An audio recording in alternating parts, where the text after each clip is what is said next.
Welcome to Filthy Casuals Review, a game where two bumbling magic morons try to match wits with the best brains Limited has to offer, and Marshall Sutcliffe. Just kidding, love you, Marshall. Here's how it works. When a new Magic set comes out, pro player Luis Scott-Vargas and self-proclaimed food and beverage director Marshall Sutcliffe grade all of the commons and uncommons from the set on their excellent podcast, Limited Resources. Kenny and Seth have each done a blind review of the cards on their own. The goal? Get as close as possible to the grades the pros gave them. I'll let LSV explain the grading system. Ace. These are your bombs, your game winners, just the best cards in the set. They tend to be really efficient, good in many situations, or just capable of ending a game by themselves. B's. B's are cards that actively pull you towards their colors. These are headliners for a set, go-to cards, and reasons to be in a particular color, clan, or guild. C's. C's are playable. Most cards fall into this category. They're fairly interchangeable, and you're going to end up with a bunch in your deck. C's don't mean bad. C's are just kind of your average card. D's. D's are sometimes playable, but you'd prefer not to run them. These are the cards that, when you've got these in your deck, you kind of wince a little. You're actively unhappy that you have to play them. F's. And then F's are basically unplayable. Seth and Kenny will get points based on how far off they are from the professional grades. It's a lot like golf. There's a lot of cursing and the low score wins. To spice it up, the loser of our little game will have to buy a booster box of the new set for the winner. Stick around till the end of the show to see who won. But for now, let's talk about some of the truly awful decisions Kenny and Seth made, and maybe even some of the valuable lessons learned, as Filthy Casuals review... Kamigawa, Neon Genesis Evangelion.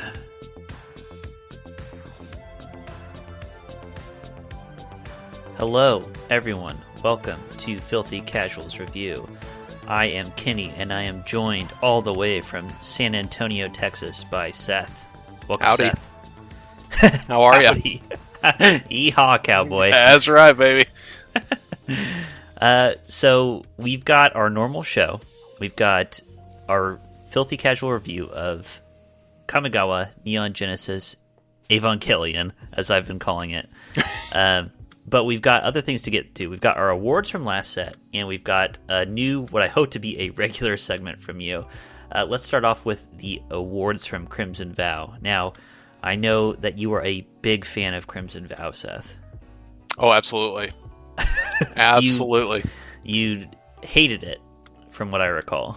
Absolutely did. I had nothing good to say about it, which I think is going to prompt one of our future bits here at the very start. So, but yeah, no, I had nothing good to say about it. I continue to believe that is probably one of the worst sets that's come out in a long, long time for Wizards. I drafted a fair amount of it, and I can back that up. I did not think it was very fun. All right, so with that excitement, let's talk about our awards from our last review. Okay. My defeat card was a very easy defeat. It was Boarded Window. So this was 3 generic mana for an artifact. Creatures attacking you get -1/-0. At the beginning of each end step, if you are dealt 4 or more damage this turn, exile it. And I gave it a build around B. And my thought was, if you're very controlling or if you have multiple copies, this is a sick card. Things that mess with power and toughness on board are really good. They're like deceptively good. Limited Resources gave it a sideboard C++. It actually wound up not only being a D/F, it was the worst card of the set and had the worst win rate of any card in the set. No kidding. Wow. Okay. So that's about as big a defeat as I could possibly... I said build around B. It was the stone cold worst card. And the LR boys, they always do a sunset show where they talk about all the cards and they give various awards. And this card won the stone cold worst card of the set award from them, the most unplayable. Okay. So I took a big L on Boarded Window. Well, at least we have definitive proof now. Yeah, for sure. Your defeat card, I think you'll be potentially surprised at this, was Brine Comber. I don't remember that one. That was the white-blue build-around card. It was 1 white-blue, 1/1 creature spirit. When it enters the battlefield or becomes the target of an aura spell, make a 1/1 flying spirit. It dies, and then you can pay the disturb cost, white and a blue, to turn it into Brine-bound Gift. Enchant creature. Whenever it enters the battlefield or enchanted creature becomes the target of an aura, you make a 1/1 white spirit creature token with flying. You gave that a C-, they gave it a B. And I think you looked at that and said, are we really like putting a bunch of auras on things? Mm-hmm. Is that good enough? It wound up basically performing at the B level. Okay. Limited Resources said it might not look like much, but it does perform, and it's a lot of stuff on one card. And I think that's the biggest thing, is like, it's a 3-mana spell, and it does a lot of things. Mm-hmm. Yeah, I just real quick on that one. I'm looking back at it, and if I'm kind of looking at it now, I probably would have given it closer to a B now that I'm reading it, just because of how much stuff it does. I think my initial thought process was yes, it does a lot of stuff, but does it do much of anything? So right. I just thought maybe it's a little lackluster, but yeah, I see it now. In hindsight, I might have just needed a Snickers bar or something. I was just angry at all the cards. But yeah, that's fair. Okay. I mean, I agree. White blue wound up being the second best archetype, I think, overall.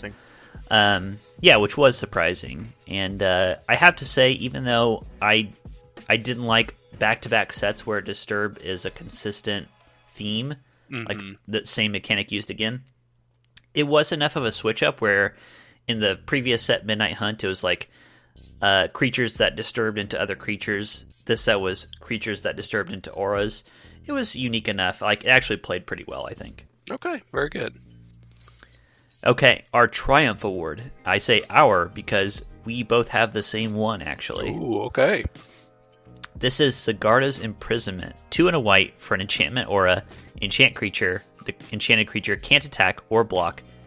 You can pay 5 mana to exile the enchanted creature and make a blood token. You gave it a C. I gave it a B-. LR gave it a D or F.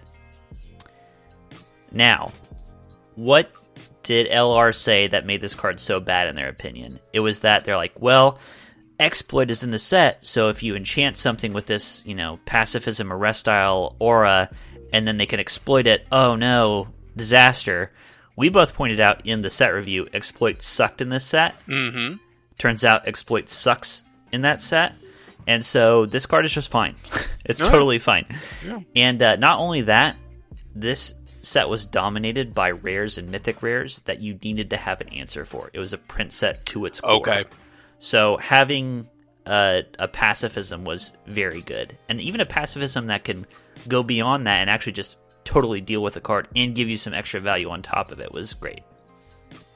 Very good. Yeah, the print set, and then I think a lot of that's going to spill over into this set as well, some of those discussions. So it is kind of interesting to see, looking back on those Sunset reviews, how, initial thoughts can definitely change over time. So that's interesting. I'm glad this was our Triumph card. I really thought that we were in the right with this one. Glad to say we are. Yeah. So yeah, that's good. It just seemed like a generally good card, and it turned out even better. Good. And now the wild card, the card that everyone got wrong. And I have to say that Limited Resources got it the most wrong, and Seth, you got it the most right. Okay. This card was Voldarin Epicure, which is not a catchy name, but it's 1 red mana for a 1/1, a creature vampire. When it enters the battlefield, it deals 1 damage to each opponent, and you make a blood token. I gave it a C-, you gave it a C+, LR gave it a D or F, and it actually wound up being one of the best commons in red, period. Wow. And I was going to say, not only do I want to give this wild card to Voldarin Epicure, I want to give this wild card to Blood in general, which you and I were not big fans of in our review. Really weren't. Blood actually wound up being quite good. Not that the Blood-focused deck was amazing, but it just gave you a steady supply of being able to filter through your hand. I had lots of games when I was drafting where it would hit the late game, and you would have like 3 to 6 blood tokens just sitting around, and that meant that every single top deck you drew was going to be good, because at the worst you could just cycle through, discard that for 1 mana, get a new card. Oh, this isn't good either. 1 mana, discard it, draw a new one. And it made sure that you hit good stuff later in the game. Well, that's interesting. Okay, so just real quick, looking back then, I had this question in the last review, and my question was, what kind of token would you like to see? And let's just see if that's changed ever since we've played for a little bit, or ever since you've played for a little bit. Blood token, you have treasure token, and there's one more token. I can't remember. Clues. Which one? Clues. Clues, yes, clue tokens. So out of those 3, how would you rank those? Blood token was 3rd by a long shot when we initially talked about it. I think it comes down to costing. Like, okay. The nice thing about blood is that you can kind of just throw them on to any random spell, and it doesn't feel that bad because you're paying a mana to loot effectively. Okay. Whereas clue tokens, when you throw them onto something, you're adding a card on top of it at some point. Mm-hmm. Okay, fair enough.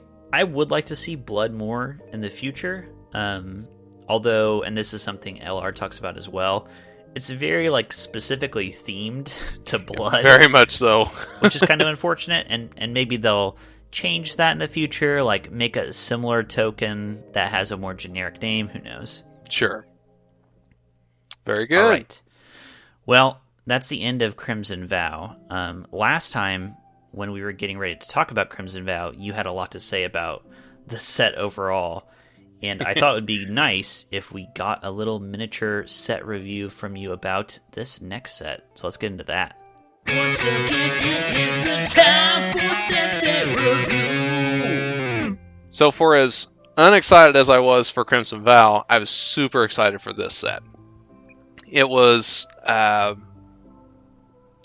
was it? Whenever we started playing for me, about 2004, 2005, this set had come out fairly recently. A lot of the booster packs were front and center at whatever local game stores, Walmarts, what have you. And I remember this was actually Champions of Kamigawa was my first booster pack that I ever opened. Mm-hmm. And I still remember this day, Isamaru Hano Konda was my first rare.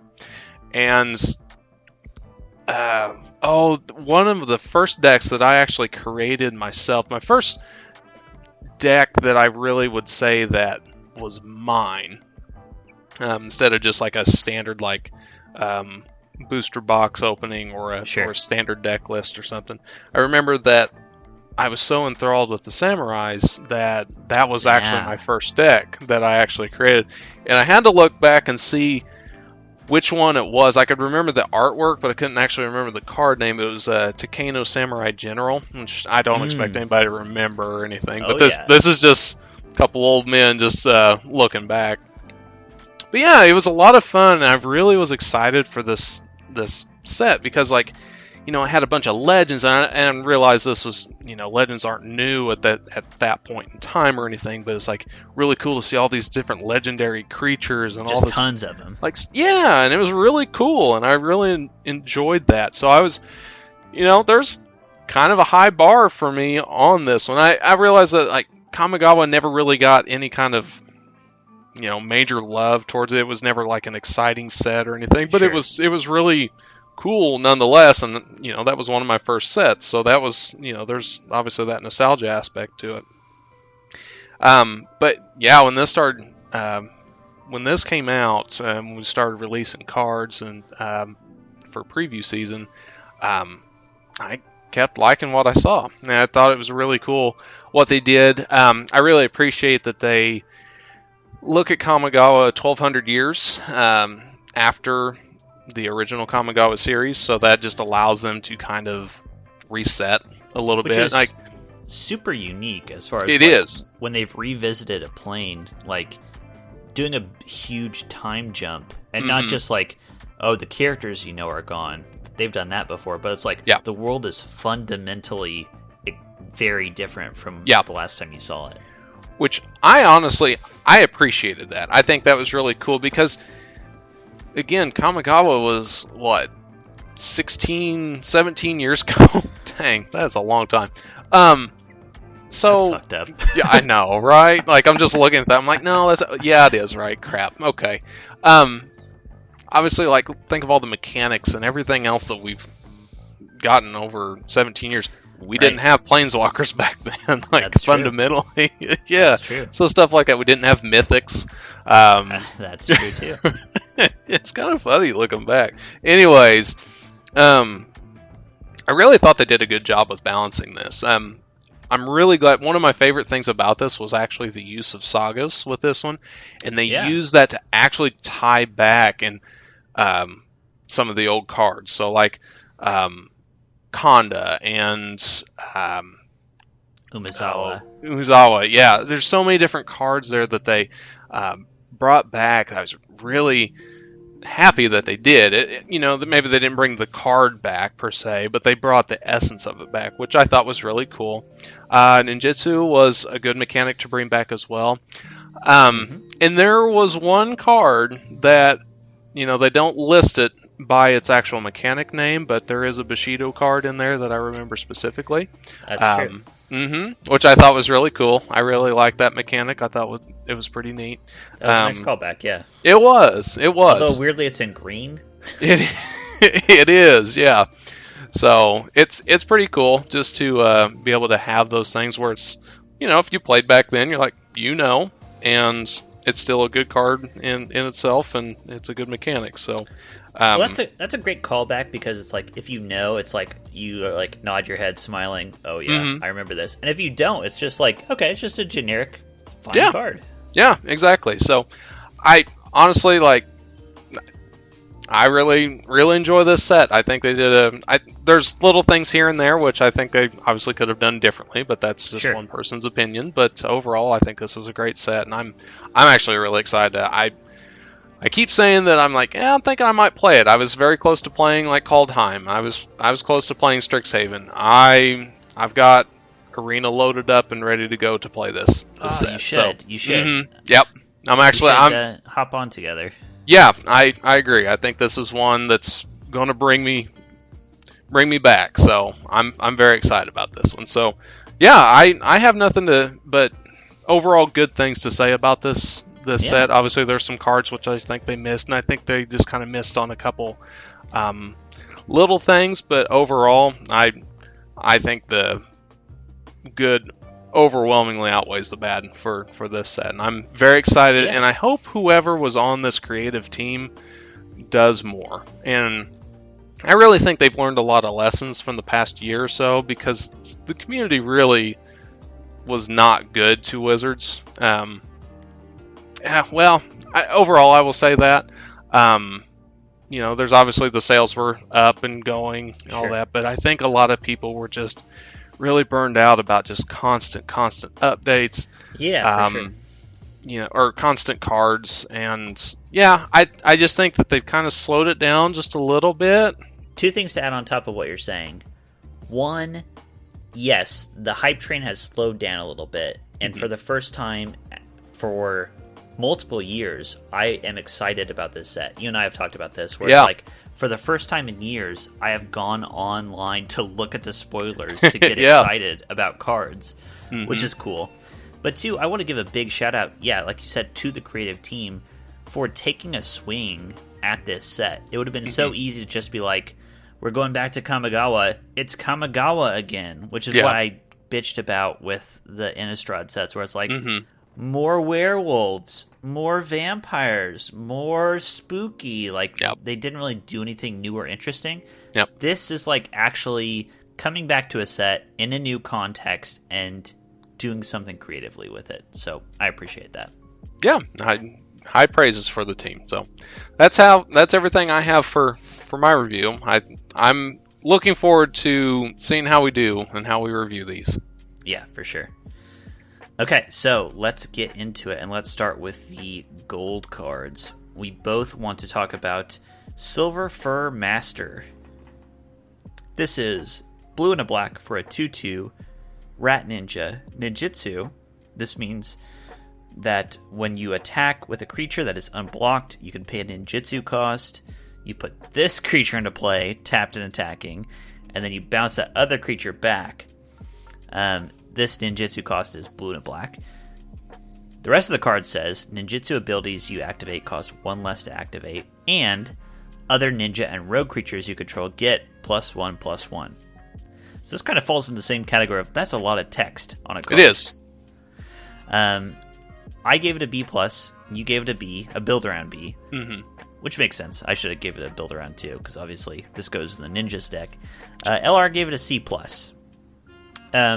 They mentioned that the ninjutsu cost doesn't really factor into things here, and I agree, because it's like most ninjutsu things, you ninjutsu them in, you attack with a creature, it doesn't get blocked, you ninjutsu this in, and normally you get some benefit when it hits them. This doesn't give you that. And not only does it not give you that, but the ninjutsu cost is exactly the same as the converted mana cost, the mana cost.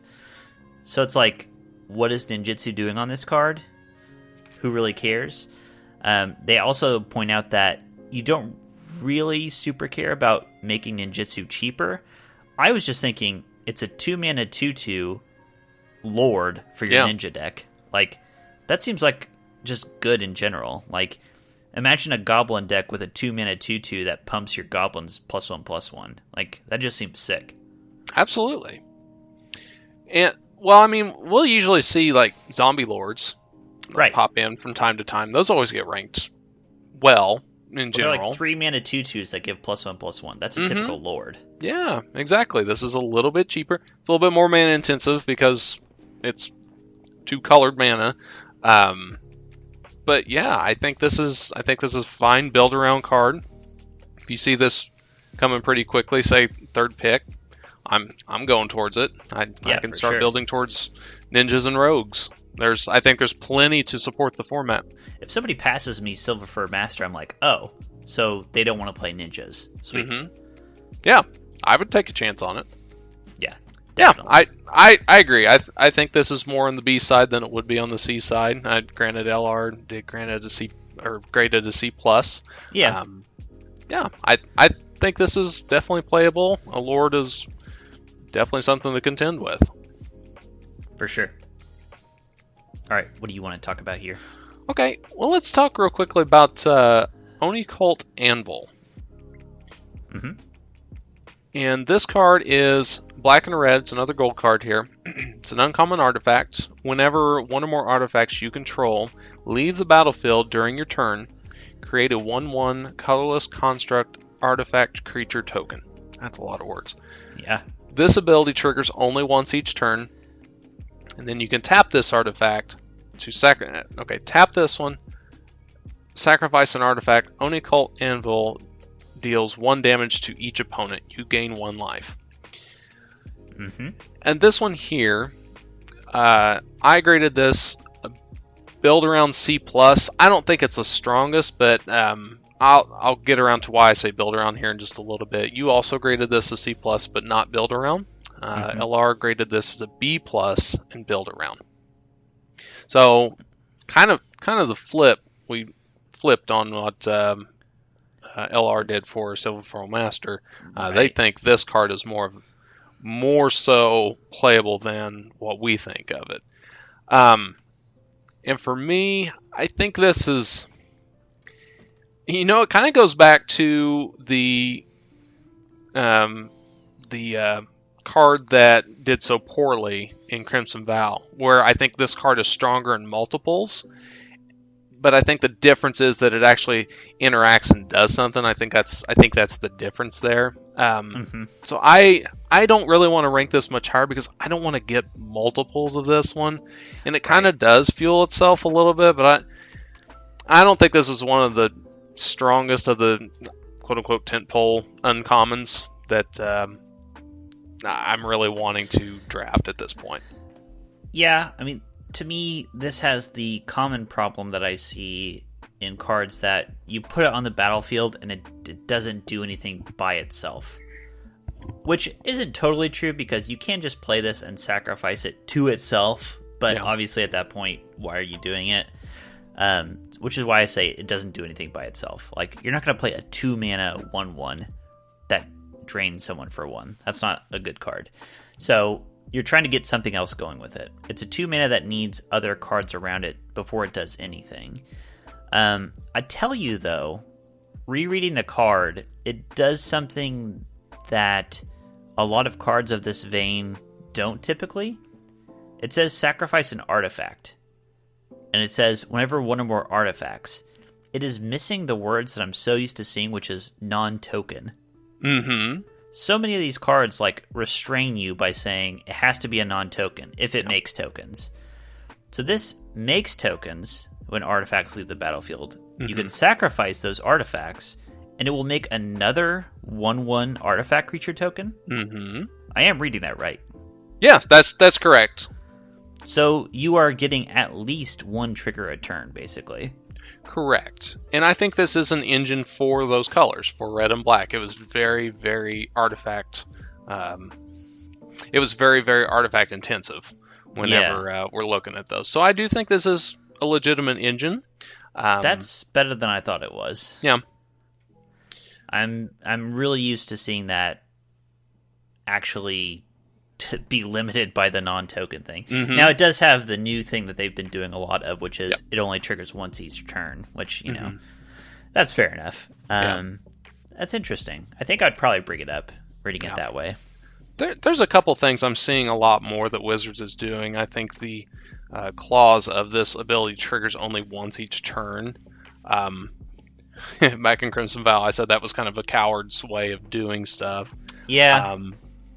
I think I still don't like it per se, but then again, I remember there was, I think it was Blasting Station back in right, like Fifth Dawn or something like that, even older than the original Kamigawa, where you didn't have that clause and you could make these just ridiculous infinite combos with that. So, I mean, I wouldn't necessarily. Maybe it is. I don't know, but I can't really think of a better way to say this. Just slapping this clause on here is kind of the cheap way of doing it. Just to say this ability triggers only once each turn instead of really trying to figure out a way to make it tough for any kind of, infinite loop or infinite combo to happen. So I don't know. I understand. Like, there's only so much you can do, and there's so many cards out there nowadays that you're bound to find something. So. Yeah, I get it, but I still don't have to like it. I had a suggestion that I put out there on Twitter a while ago.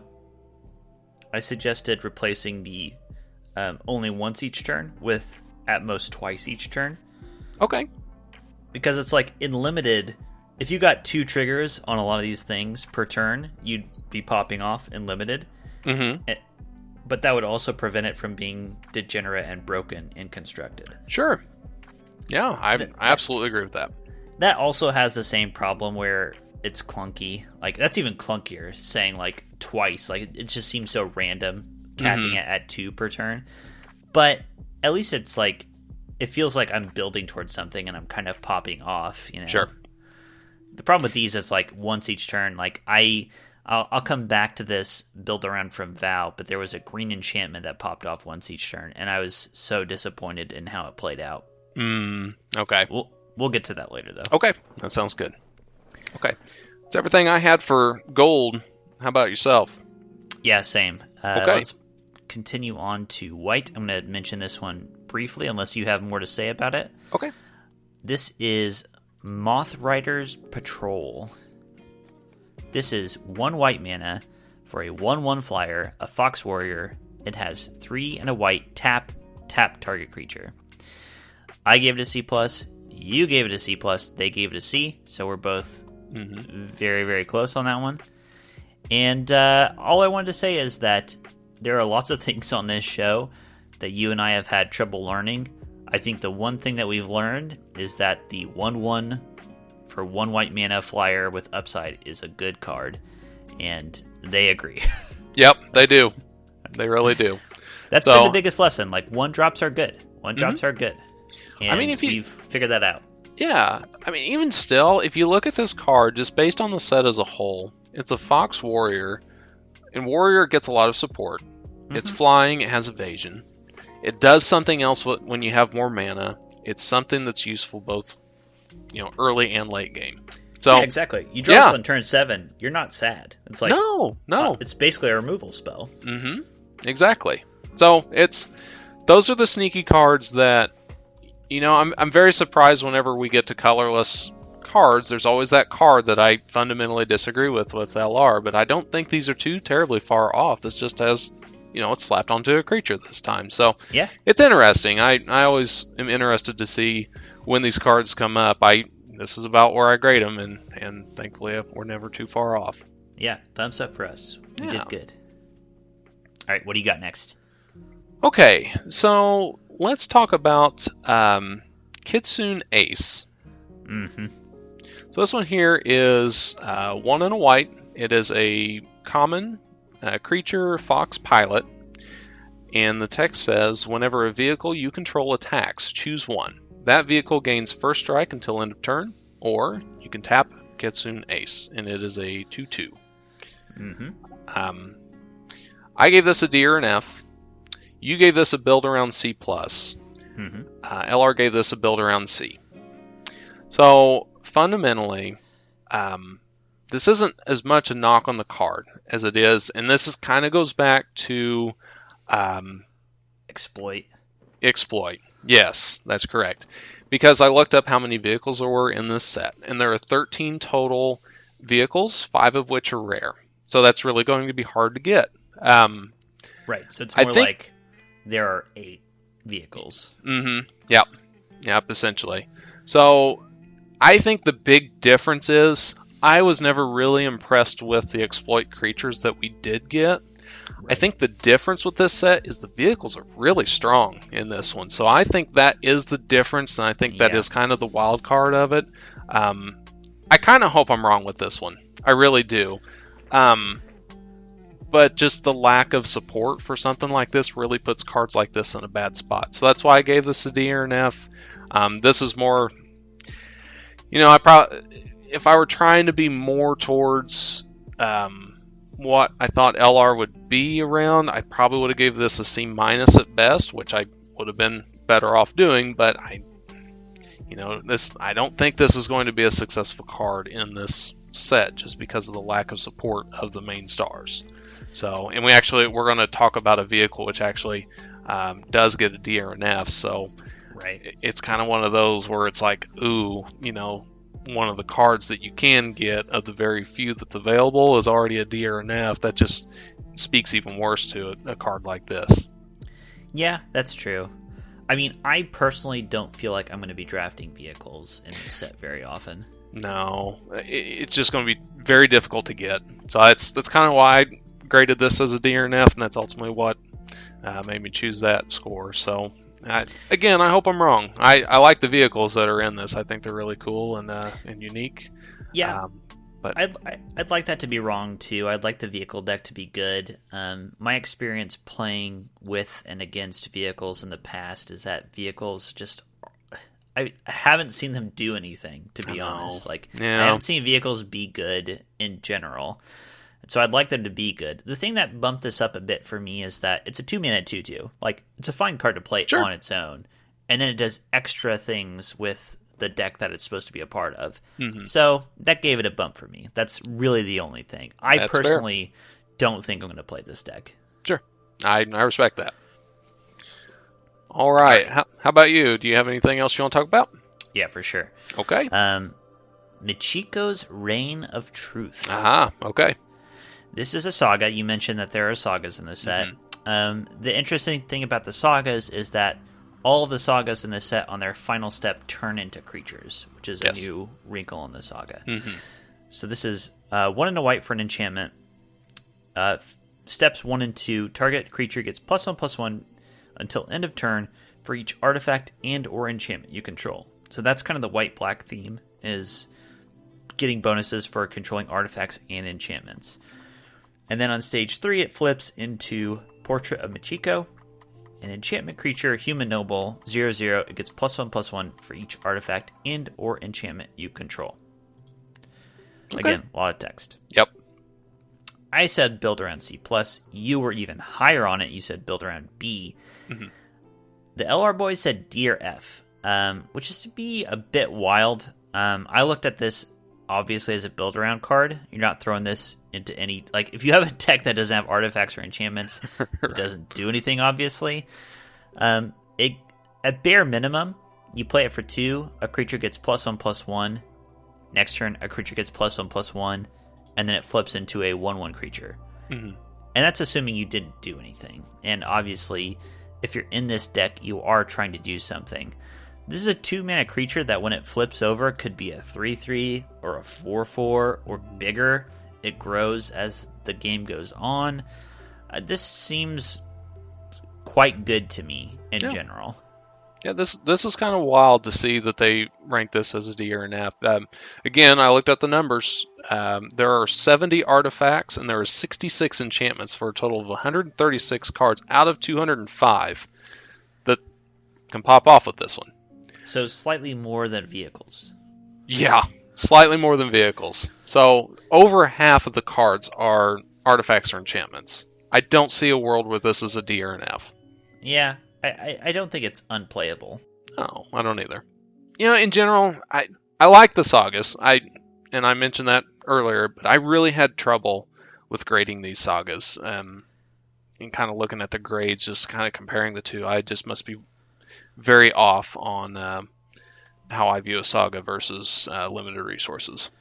You'll have to see how they play out. I do want to cut really quickly in the podcast to the audio of the LR boys, LSV and Marshall, talking about this card, because they are all over the place when they talk about this card.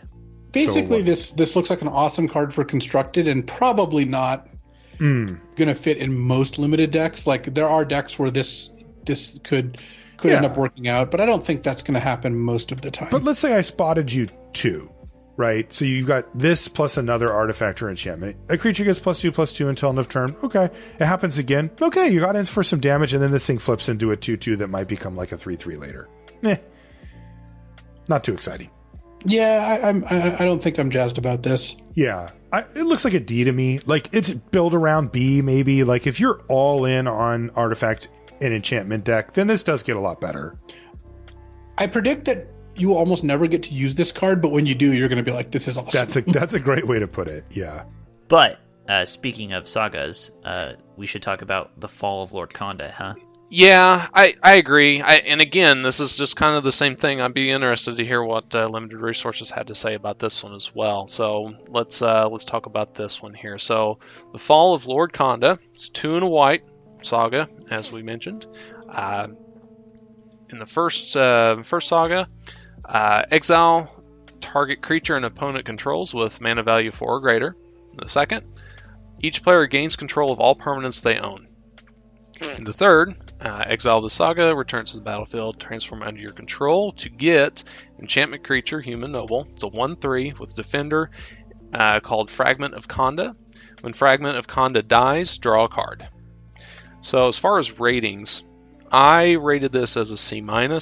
You rated this as a B. LR rated this as an A-. Yeah. So wild range here on this one. So yeah. I really thought, because like when I first saw this, like, man, they did Konda dirty on this one. Well, Konda's one of your favorite cards. Konda is one of my favorites. So yeah, so it's probably, I'm like, oh man, I can't wait to see what they did with Konda. It's like, oh, 1/3 defender? What the hell?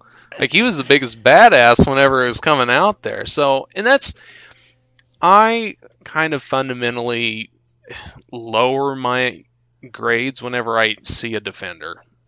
Because, especially like in quicker sets where you want to be attacking all that stuff, I just don't have much, I guess, respect for defenders, because that's not really what you're wanting to be doing. So I rated this lower. I gave it a C-. I said barely playable.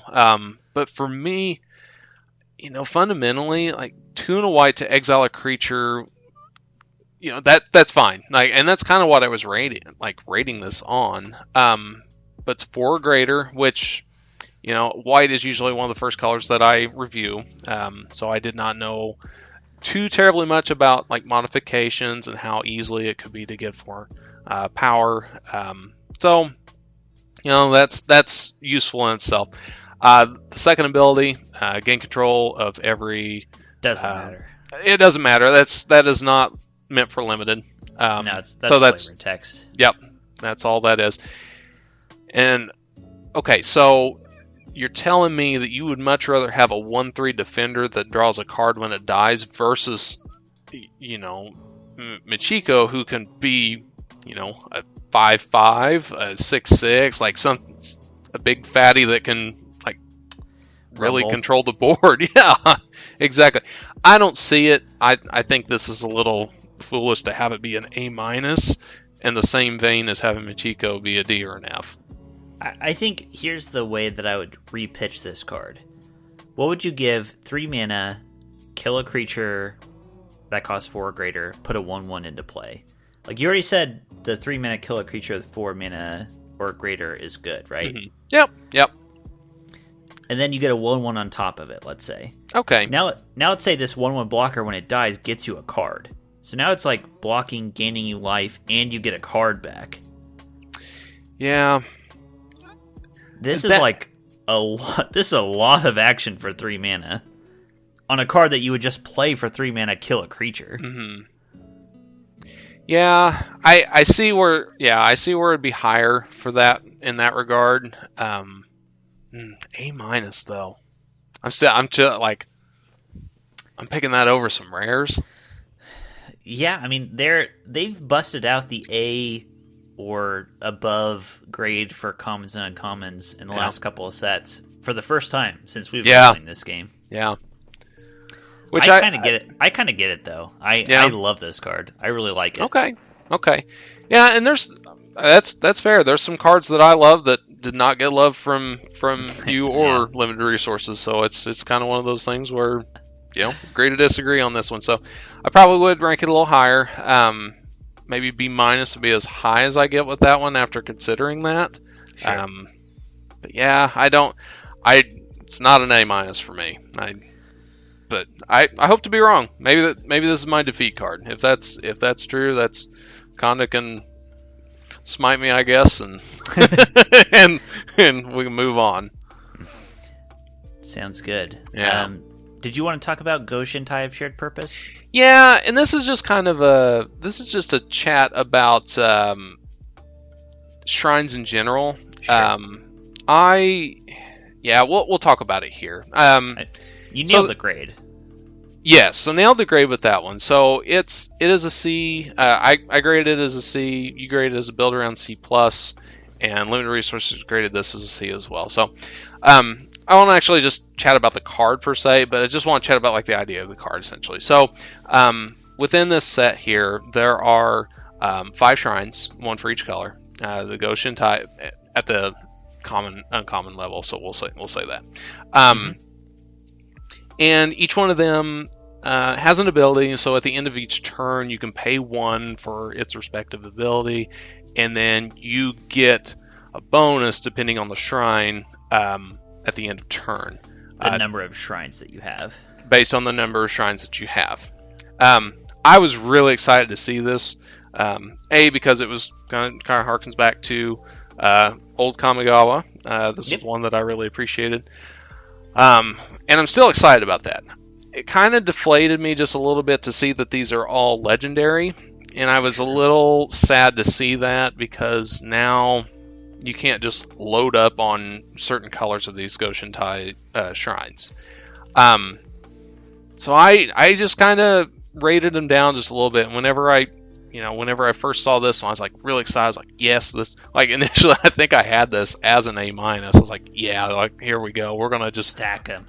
Oh yeah, stack these shrines, and then it did not happen. So that legendary rule really kind of hurts it. So, and obviously there's this. It does, yeah. There's a card that can omit the legendary rule, of course, but it's a rare. You got to get it, and then B, got to get a bunch of shrines on top of that. So, to be fair, the shrines from original Kamigawa were also legendary. So they're keeping in theme with that. They are. I want to see them make non-legendary shrines and just just go for it. Make cool build-arounds where you can just stack multiple copies of the same shrine. That would have been a cool wrinkle on the old formula. Now, The wrinkle they went for here is that they are creatures in addition Yes. to being enchantments, so they can also attack and block. That's fine. Like, I'm not mad about that. Yeah, sure. But yeah, I would like it to be more of a build around. As is, all the shrines are like fine. They're just like spices. You just you can pepper them with a shrine or two. Yeah, hope to get a little something out of somebody it. somewhere will go nuts with a shrine deck, but it's not something you can realistically aim for. No, it really isn't. It really isn't. That part I was sad about. I was literally thinking of like, oh my god, if I could, like, I would build a meme deck, just like get every shrine that I see, just pick them up and just go. Oh my god, I'd have so much fun with that. But then I saw the legendary. I was like, well, it would have been relatively easy for them to make an uncommon land, let's say, where tap makes a generic mana, or tap makes any color of mana, but can only be used for a shrine. Yeah. That would have been sweet. Yeah, and maybe even counted as a shrine itself. How cool would that be? Exactly. I think they could have done a lot more with the shrines. I'm not mad about it. Like, no, I'm not either. I like the shrines in here. Don't get me wrong. Yes, I'm all for them too. I just kind of wish they just went just a little bit further with it. So, but that's okay. That's okay. Okay, well, that's everything I had for white. How about you? Last white card for me. Okay. When We Were Young. 3 and a white for an instant. Up to 2 target creatures each get +2/+2 until end of turn. If you control an artifact and an enchantment, those creatures also gain lifelink until end of turn. Okay.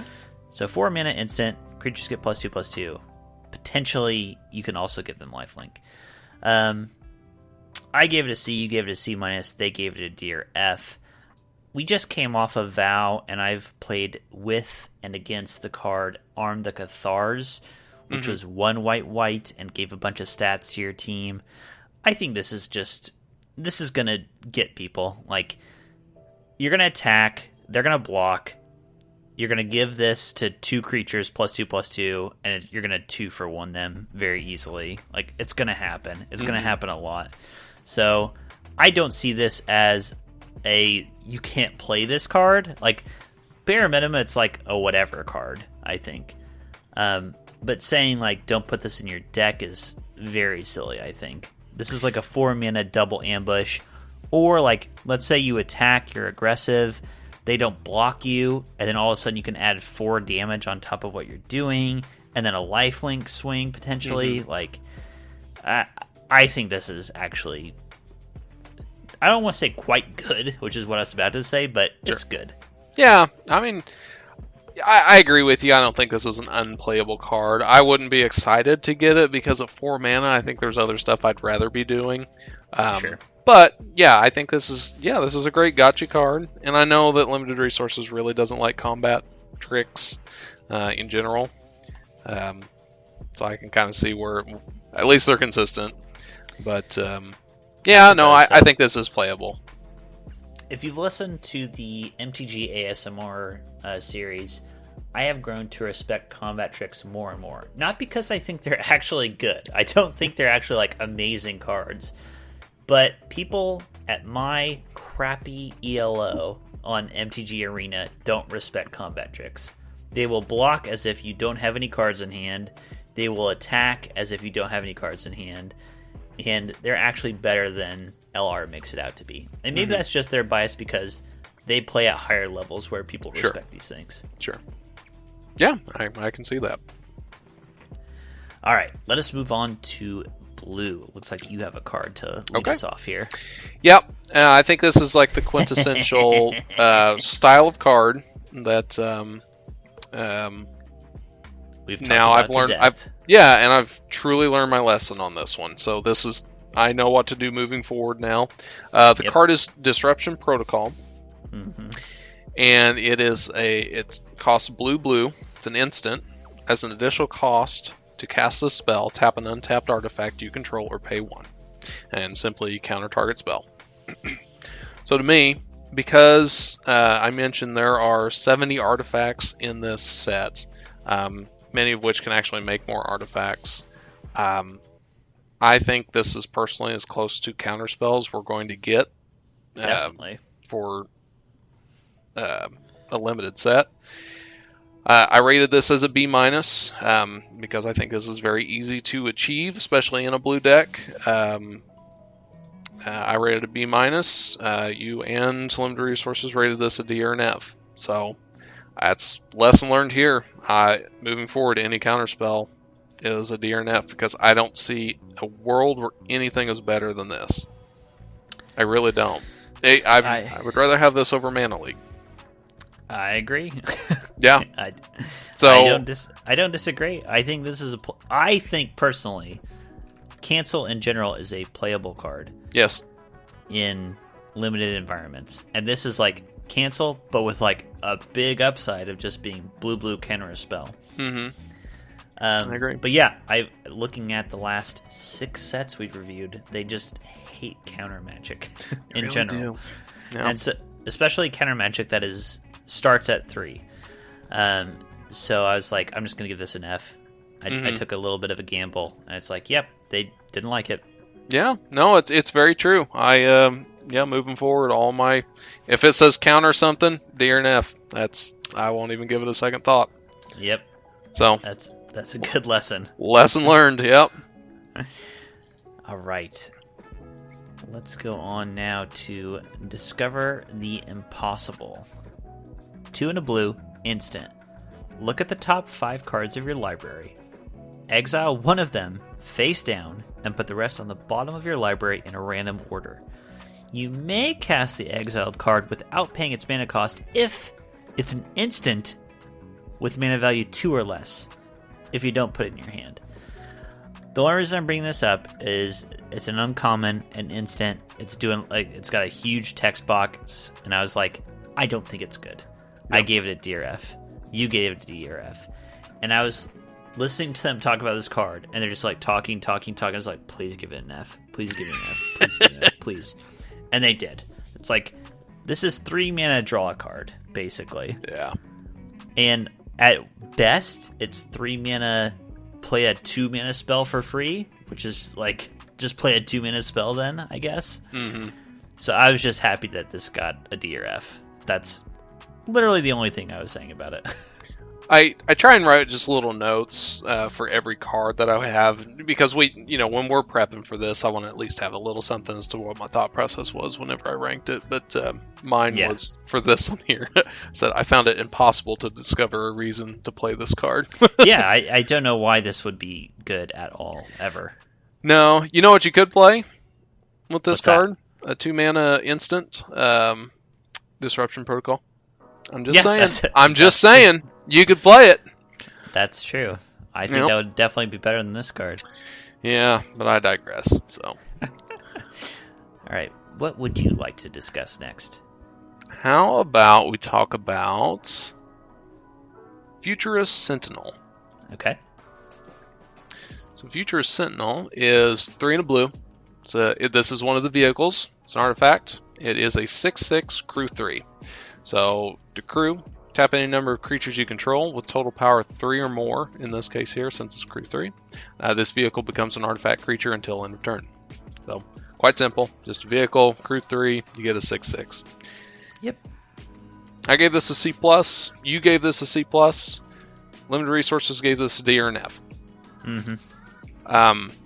I don't get it. This is going back to what you were talking about. It is. This is Exploit from Crimson Vow all over again. Yeah.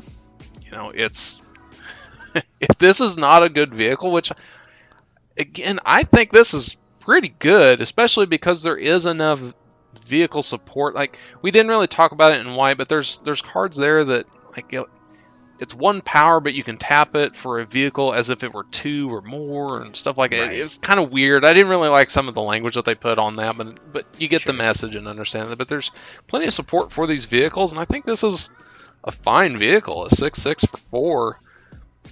That's pretty good. I don't know. So I definitely don't think it's unplayable. And again, if Limited Resources thinks vehicles are good, then they shouldn't, the limited amount that they have shouldn't be D's or F's. So I don't necessarily agree with this ranking here. Yeah, I agree. It's like, if you think the vehicle deck is any good at all, then this is like the most bread and most butter of the bread and butter. Like 4 mana 6/6 crew 3. Any pilot token you make can pilot this. Yep. And if you think this is bad, then it's like, well, how good are vehicles then? Exactly. Yeah, I agree. I think we're going to come back. If I can make my bold prediction, which may very well be proven wrong, when we do the review of this, when we do the Sunset show, vehicles will be the dud of the format, I think. I agree. Yeah. All right. I have one more blue card I want to talk about. Okay.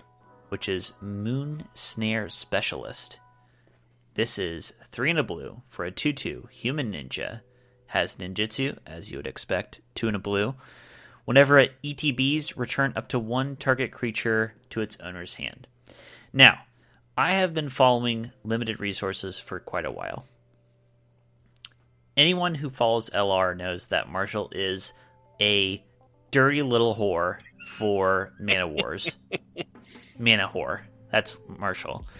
A 2/2 that bounces a creature, that's his favorite thing in the fucking world. He gets off to that shit. And on top of that, not only does he love that, he loves ninjutsu as a mechanic. So a ninjutsu mana war is pretty great. So I figured he would like this a lot. I gave it a C. I should have given it higher in retrospect. Like, this has everything that he would love. Sure. All over it. He gave it a B. Like, I knew they would like this card. I didn't think they would like it this much. I think this is kind of wild. The ninjutsu, like, is fine. I don't know. A 4 mana 2/2 bounce a creature is fine. That's where I landed. Sure. And that's kind of how I graded it.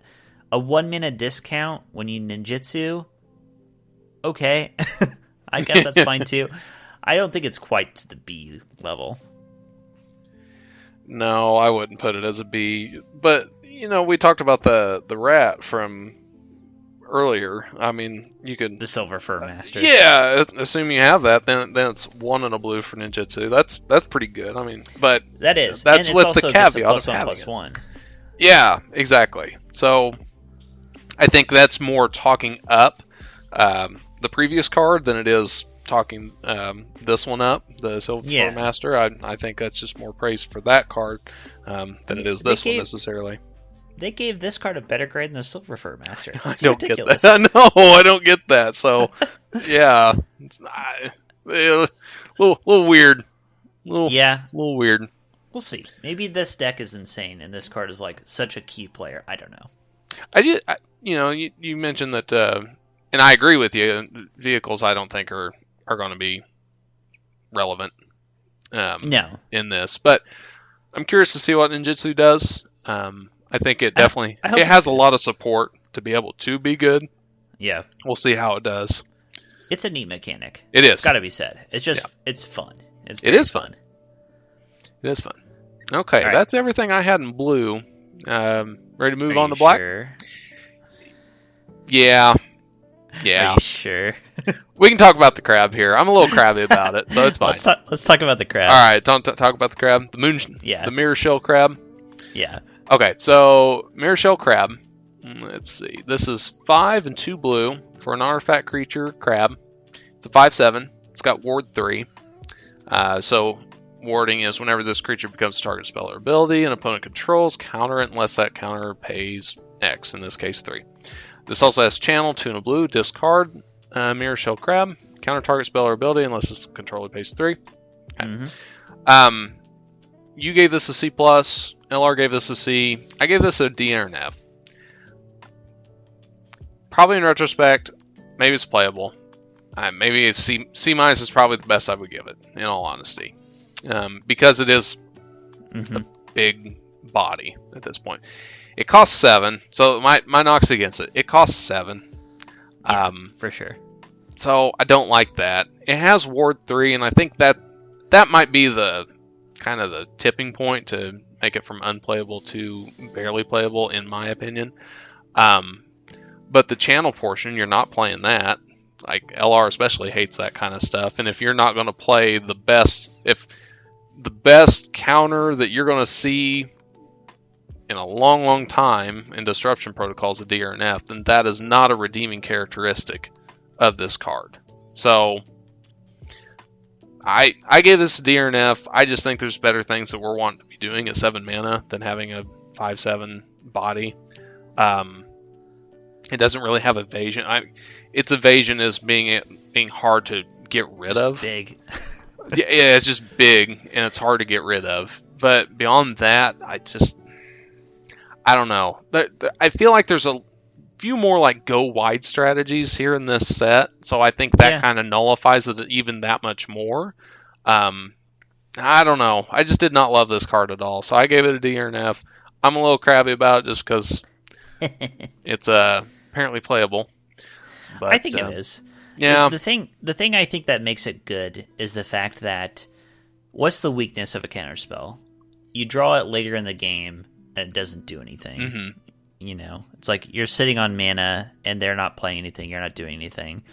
This gets around that. It's like you can play it as a counterspell early, and if they don't play it into the counterspell, you have a late big creature. Mm-hmm. Or if you draw it late, it's like, well, hell, I'm just going to play a 5/7 with Ward 3. Sure.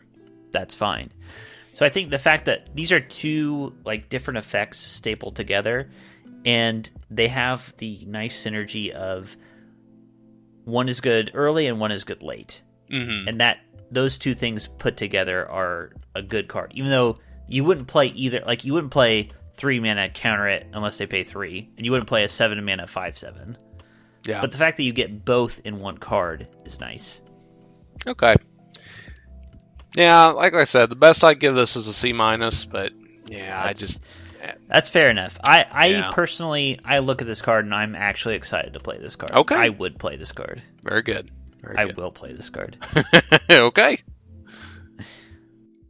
Let us move on to black. And it looks like you have a card you want to talk about right off the bat. I do. Okay, this card is Okiba Reckoner Raid. Cost of black is Enchantment Saga.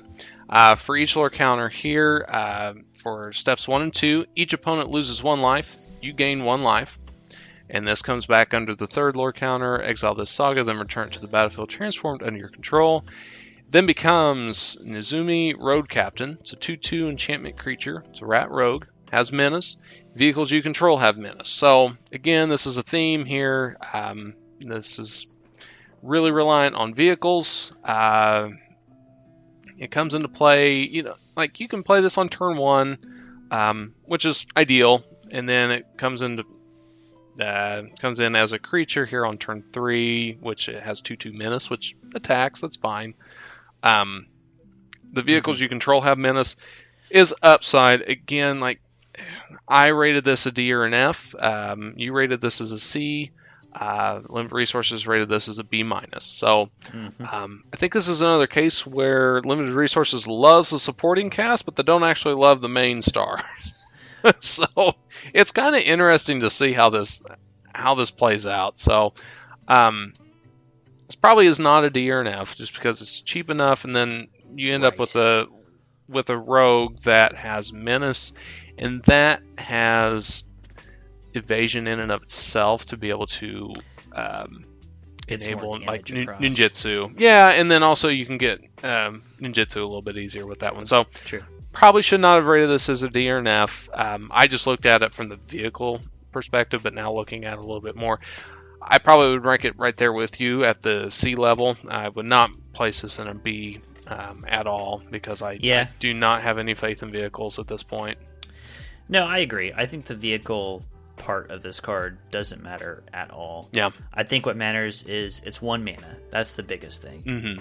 You're draining for 2, and then you're getting a 2/2 menace. That's a fair amount of action off of your single mana, turn 1 play. Yeah. That's actually pretty nice. The fact that it's also an enchantment that matters for a lot of cards in this set is nice. On either side is very nice. The vehicles is the tiniest little bit of extra sauce at the end of the deal. But yeah, I think it's a fine card.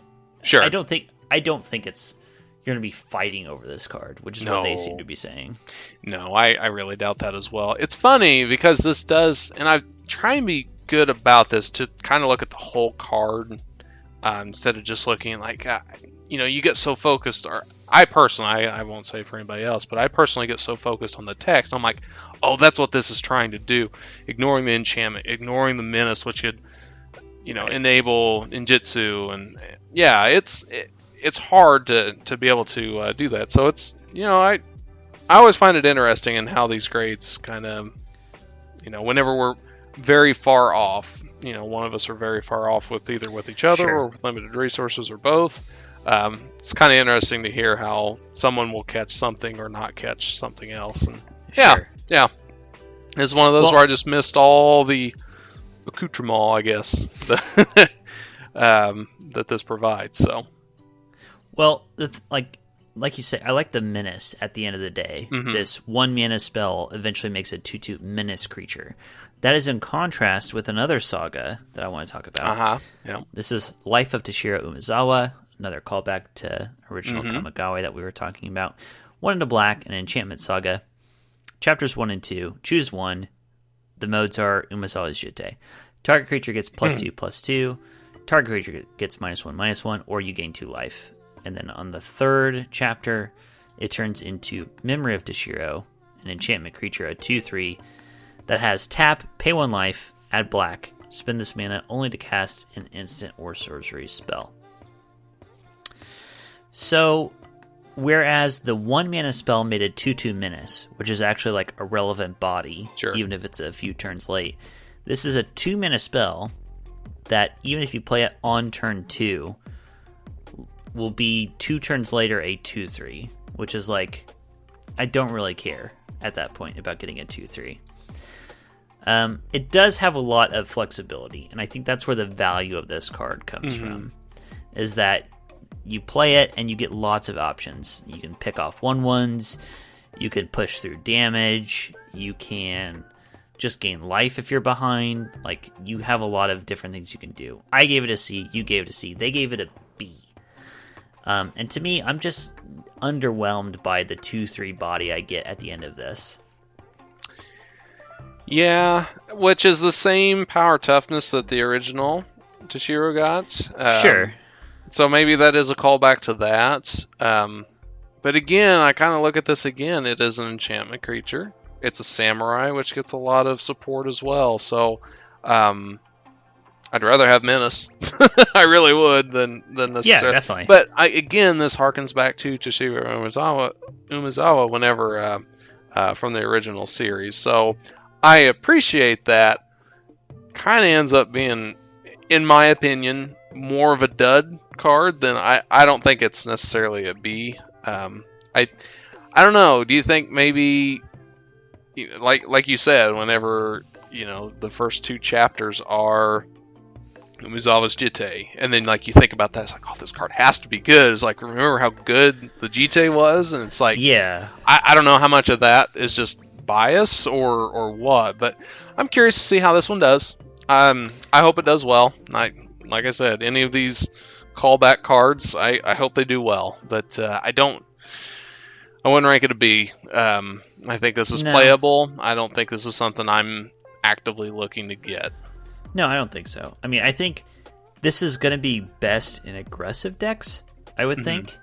Yeah. And if it's in an aggressive deck, when are you playing it? You're not playing on turn 2. Okay, turn 1, maybe you're playing a 1-drop. Turn 2, you play this. Yeah. This can push through some damage, which I guess is okay. That's the best case scenario, I guess. I don't know. I'll have to have my face bash in a few times by this card before I believe. Sure. Yeah, I respect that. All right. Next up, in black, Chain Flail Centipede.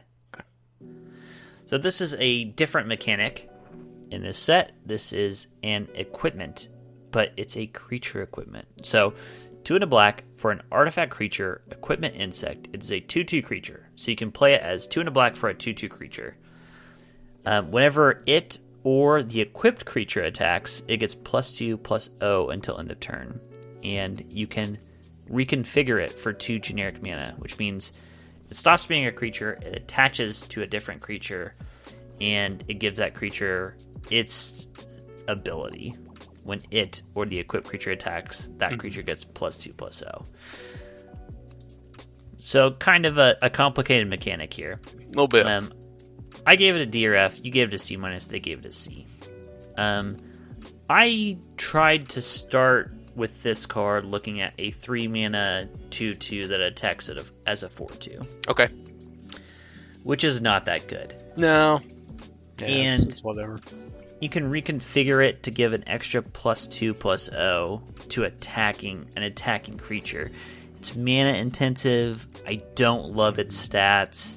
It trades with everything. Like, I don't know. This is kind of, to me, reconfigure I think is a good mechanic, and the cards that have reconfigure are good. I think this is the bottom of the barrel, in my opinion. I agree, and that I actually do have another place where I was going to bring up reconfigure, but this is perfect too. Just kind of wondering what your thoughts were on the mechanic itself, and I agree with you. I think this is probably the worst example of reconfigure that we've seen. I think there's some others that are coming up that their reconfigure cost is quite steep, but I think the mechanic itself I think is clunky but good. That's probably the best way I'd put it at this point. Yeah, I think it's neat. I think it's good. I think it's a good riff on equipment. I agree. I just look at this one and it doesn't quite get there for me. No, I agree with you. It's too expensive for the bonus it gives. It's too expensive for the creature it gives. I'm not really interested. Yeah.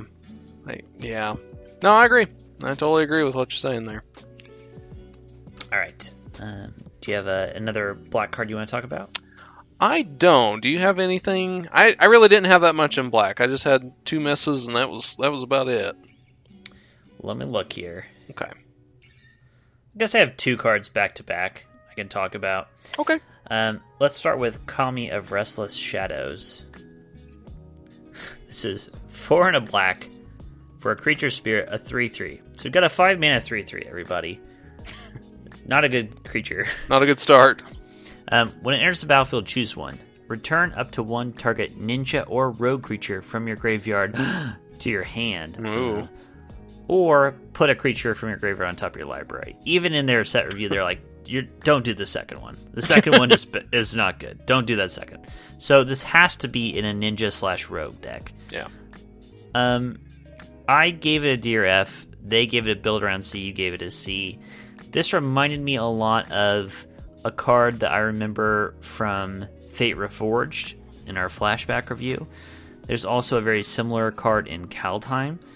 These 5-mana 3/3s that give you a card back to your hand from your graveyard, they tended not to like. So I don't know why they loved this one.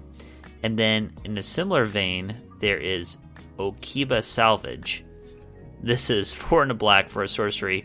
Return target creature or vehicle card from your graveyard to the battlefield. Then put 2 +1/+1 counters on that permanent if you control an artifact and an enchantment.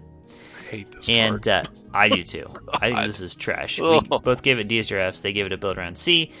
There was this exact card existed in Fate Reforged, but for dragons rather than vehicles or whatever bonus. But it gave you 2 1/1 counters if you met some prerequisite. And they hated it. And I don't like it. I don't see why this is any good. I don't see why it's a crappy body for a crappy cost, and it gets you a creature back, maybe. I don't think that's anywhere in the realm of being good enough. No, I agree. All right. Okay. There's just not. I can't. That's I fine. Can't, this card sucks. Like, what else can I say? Yeah, I don't see this being like, average playable. If you like, I just don't like the category of build around C very much. It's like, no. If you work really hard, it's okay. Yeah, if you work really hard, it's a filler card. Great. I'm really excited for that. Yeah, I mean, whatever. Yeah. All right. Okay.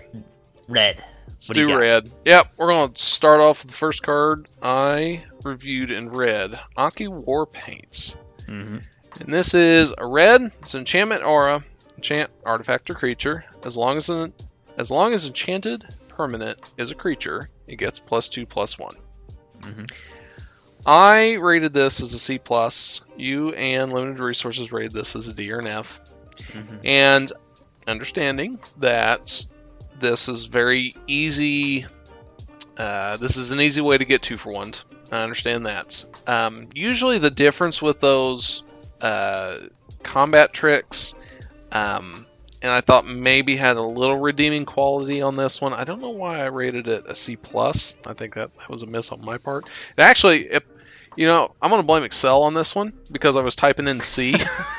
It probably put plus on that because in retrospect, I don't know how I gave this anything above a C. I probably should have made it a C- in all honesty. So I'm going to blame Excel on this one, actually. So, yeah, I it's never definitely my had a fault. handful of cards in this set where when they were reviewing them and I was entering their grades, I was like, why did I give this anything above a D? I don't know. Yeah. So I get that. Yeah. So in retrospect, probably would have made this a C-. I would not have made this a D or an F. But anyways, Yeah, this enables modification. it does. It's just a good way just to get in a little bit more damage. Enchantments auras mattered. There was a card that liked auras. I can't remember exactly which one it was. So it just had enough stuff that it just kind of enabled. I was like, okay, it's playable. And like I said, I really should have done like a C- on this one or a C at best. Not the C+. That was a miss on my part. But I don't know. Yeah, I mean, that's fine. Like, you could convince me very easily this is unplayable. And I wouldn't balk at it at all. Yeah, I think there's enough things going on where it's like this gets plenty of removal spells, get this really good. Yeah. Like there's just enough, and also like modified. Yes, that is a thing. The enchantment thing doesn't matter as much in red as a color. Like black and white care about that, so didn't quite get there. Another thing too, you mentioned destruction here in this set. There's actually a lot of destruction in this set. I was actually really impressed. So I count, and this is just my own mental math here on this one. I just kind of did some searches for like destroy or exile, or I like gets, like I just typed in gets, and then it's like tried to sort through for all like the -1s or like all those the negative counters and all that stuff. I counted 27 different cards. Now that's I don't remember the rarities or anything like that, but that's about 15% of the cards, which I think that's a lot compared to what we've seen here lately. So the removal is good. The removal is very good in this I set. was really impressed with the removal on this set, which I'm actually a fan of. I think that's something that's good instead of just like swinging back and forth with your armies or your battlefield that you set up. So I think this one. I think you can get trapped more with this war paint than you can other sets. So I can definitely see where a D or an F would be earned by this card. So, yep. All right. Do you have another one that you want to look at in red? For sure. Okay. Another red 1-drop, actually. Rabbit Battery. I love this card. I think it's so sweet. So this is 1 red mana for a 1/1 artifact creature, equipment rabbit, a haste. So 1 red mana for a 1/1 haster. You can reconfigure it for a single red mana, so you attach it as an equipment to another creature that gives that creature +1/+1 in haste. I think this card is super sweet. This is my favorite reconfigure card, I'm pretty sure. Yeah. It's like, it feels super good to just turn 1, bam, 1/1 haste, get you for 1, maybe get in for 2 or 3 damage right away, and then you start playing your bigger creatures later in the game. They get +1/+1 in haste.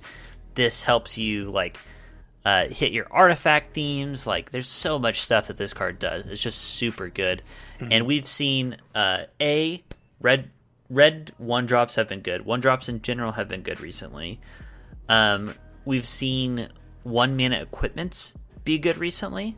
So this makes me excited for that. Like, there's a lot to like. You and I both gave it C+s. They gave it a B. I think they're right. Like, I thought this was good. I didn't realize they were so on board with it. I would have been happy to up the grade here. Yeah, I know. I was like, as you were talking, I was like, man, I should have made this a B at minimum. Like, Right. And There's like just it just so much cool stuff going on with it. It just enables so much stuff. Like I love cards like these. There's just like a 1-mana like enabler for so much stuff. Like this will be one of those fundamental ones. So like red X decks are going to want to have this card. Like it's just going to be a very fundamental card. So yeah, boy, if I were re-ranking this, and this would probably be a B+. Honestly. Yeah. Yeah. Yeah, I think I'm a complete letter grade off this one. I think this is a very exciting, like, playable card. Now, you're going to need to... Obviously, your rares are going to make a difference.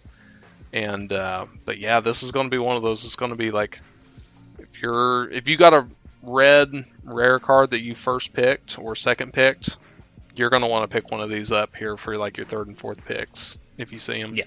Yeah. Yep. No, it's a great card. I like it a lot. Super good. Okay. What else you got in red?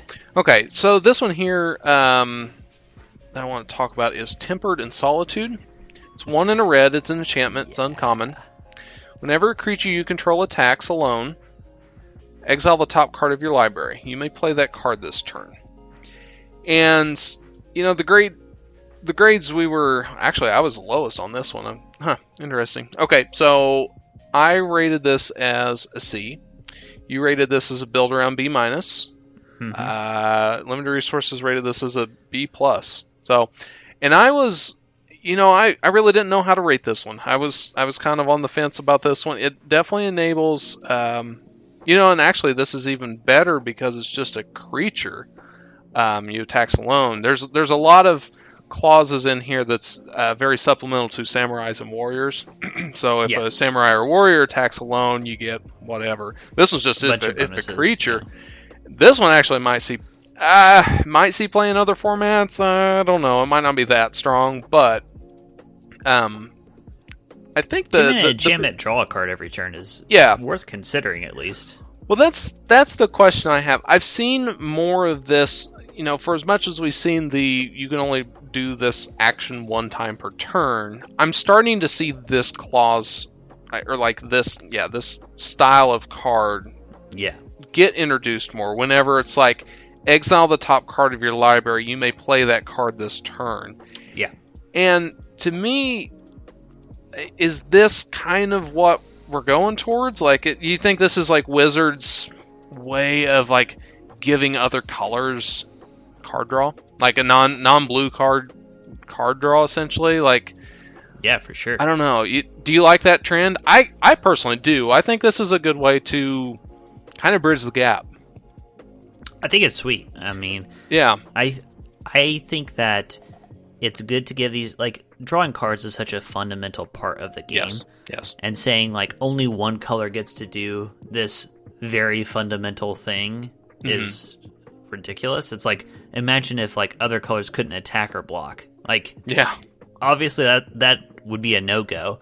That's what saying like only blue can draw cards is.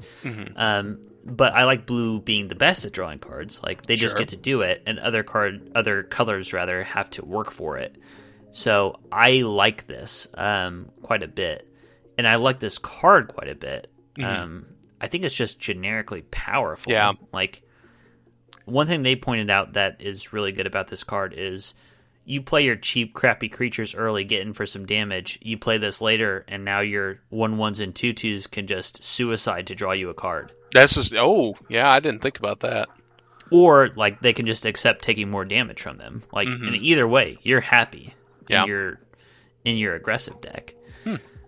So, I put build around, but it is, like, they didn't say build around. I think it is just generically good in red decks. What do you think of red in this set? Do you think it's strong? Yes, I do. I know. It's red to me has been very, well, like the last set, Crimson Vow. Red was very good, right? If I remember right. It was, yeah. It was. And I think this one has all the makings for like a red X deck to be very good. I think there's a lot of misses on here, like that. I had a lot of D's or F's on this one. I was wrong on quite a few of them, but I think there was some that were like very strong, and there's very weak cards as well. So I'm curious to see how that goes. And I don't remember a lot of the kind of bomb rares and mythic rares in red or anything like that, but I think the thing with this card in particular, Tempered in Solitude, it feels like a build around, and I think, does. Did I put build around for this? You one? did, yes. Yes, it's not really, and I think that might make this card not worse. It's a great card, but like if I'm the artifact deck, I'll still take this card. Like, sure, it's good in my deck, even though I'm not even trying to do the stupid Warrior Samurai Exalted deck. So that might bring it down a peg, which is weird to say, but it's like it brings the Warrior Samurai deck down a peg. The fact that anybody in red will probably take this card. Right. Yeah, I agree. All yeah, right. it's just a fundamentally good card. I think there's going to be a lot of people that, you know, if they're not in red, they'll take this card to splash in red. I think it's worth it. So, yeah, it's a good card. A card I don't think is good is Unstoppable Ogre. Okay. This is 2 in a red, an artifact creature, Ogre Warrior, a 4/1. So 3 mana 4/1. That's not good. No, it's not. When it enters the battlefield, target creature can't block this turn. It is an artifact creature. So for the artifact deck, it does count as an artifact. But I just can't get past it being a 3 mana 4/1. And so for that reason, I gave it a D or F. You gave it a D or F. They gave it a C. I just don't like 3 mana 4 for like 4/1s. Like, no, I can't imagine this being respectable. No, I don't. They've effectively made this defender because if it's, I don't know, like this card looks like it's meant to attack, but if it's attacking with 1 toughness, boy, that is rough. Because it's going to die. Like it's going to attack 1 time, and you spent 3 mana on that. Oh, that's tough. Because then, you know, if you attack with it, they can block with a 1/1 that they, you know, for 1, and that's right. And that's killed it. It's like, ugh. So are you going to defend with it so you can kind of control who you defend with? And that's not really what you want to do with this card. No, you're not playing this card because you're on the back foot. Exactly. This is just not good strategy to be playing this card. Yeah, I don't love this one. I'll be surprised if it's actually C material. It's not terrible. Like, you could put it in your deck and not be embarrassed about it, but it just feels to me like this will be a headliner for most sideboarded card. Like, as in, you put this on the sideboard. It almost makes it to your deck, but it doesn't quite. Yeah, I'd agree with that. All right. You got any more red? I'm out of red. All right, then let's go to green. Okay. What do you want to talk about? Well, I'll start off with one, and this is just a comment I actually made earlier. So, Jukai Trainee is the, like, wink wink, hey, here's Bushido right here. So this one is I'll just read the card real quick. We don't have to talk about. We didn't. Nothing earth shattering on this one. But 1 in a green, 2/2 human samurai. Whenever Jukai Trainee blocks or becomes block, it gets +1/+1 till end of turn. It's Bushido 1. The people that know, but yeah, I like that. I think that was they just needed the 1, and I think that's perfect. I think it is too, and I do kind of like you were mentioning earlier. Like, it's weird. I think I said it's weird that the Bushido card is in green because Bushido was originally in red and white for the samurai colors. I like it being in green in this set because this set has a very clear theme of, like, you have the natural spiritual side of this Commie out in the woods, and then you have the technological side in the cities. And so it makes sense to me that the samurai training, the fundamental ancient training, has gone to the natural side of things. Yeah, I like that idea too. It's actually pretty cool. Yeah, I agree. Okay. Let's see here. Oh, yeah. I had a big comment on this one, so let's talk about it. Azusa's Mini Journeys. Okay. This is another saga. You and I both had trouble with the sagas. This is 1 in a green for a saga. Chapter 1, you may play an additional land this turn. Chapter 2, you gain 3 life. Chapter 3, it turns into Likeness of the Seeker. 3/3 enchantment creature. Whenever it becomes blocked, untap up to 3 lands you control. You gave it a B. You are very close to what they gave. They gave it B minus. I said D or F. Okay. Very far off then on this one. I didn't like this card at all. I think part of it is that you can play an additional land typically doesn't play very well in limited. Maybe this is different because they were talking about maybe you play this on turn 2, you play your third land, and now you're ramping one turn, gaining 3 life, and then you get a 3/3 to boot. I guess that's fine. The flip into a 3/3, I don't even really care about its extra clause when it becomes blocked. You get 3 lands to untap. I don't think that's going to be relevant very often. Okay. I think if you literally play this on turn 2, ramp a land, and get a 3/3, it's good. If you don't do that, I don't see how it's relevant. Okay. It's funny. What are your thoughts? Well, I'll just step back for a second. It's funny, and I wonder if this is like our quote unquote blind spots that for as much as I like this card and you hated this one, I'm just using those terms loosely. We were the exact opposite on the Konda card, and I wonder if that just has anything to do with like how we value certain aspects of the game. Like we look at something and we're like, I don't feel that's a very important part of the game, or I don't feel that's a very strong part of the game. Where the other person would say, yeah, this is a great part. So it's kind of interesting just to see that because we were just exactly flipped on this one. I think be true. Yeah, I just think this is a very strong card. It's pseudo explore on the first chapter, gain some life, and then for me, I think the text is viable. It's an enchantment creature, so that's going to be another part there on that one. So I think this does enough damage to where it would be something that I think it puts the opponent in an awkward spot, whether you take 3 damage and don't let them untap 3 lands. So let's see here. So you're on turn 2, you play it, you have an additional land, so after turn 2 you have 3 lands. Let's say turn 3 you have 4 lands. And then turn 4 you have 5 lands, and then if you attack here, you played a 5 mana creature, you attack with this, you can untap 3 more those 3 lands again. Double spell. Yeah, you got a double spell, just like it's just incrementally, just a little bit more. It just gets you a little bit further ahead of your opponent. I think it actually puts them in an awkward spot. So it's either take 3 damage, which is not insignificant, or potentially put yourself further behind. So I really like this card. I thought it was good, and I would definitely take this one. That's fair enough.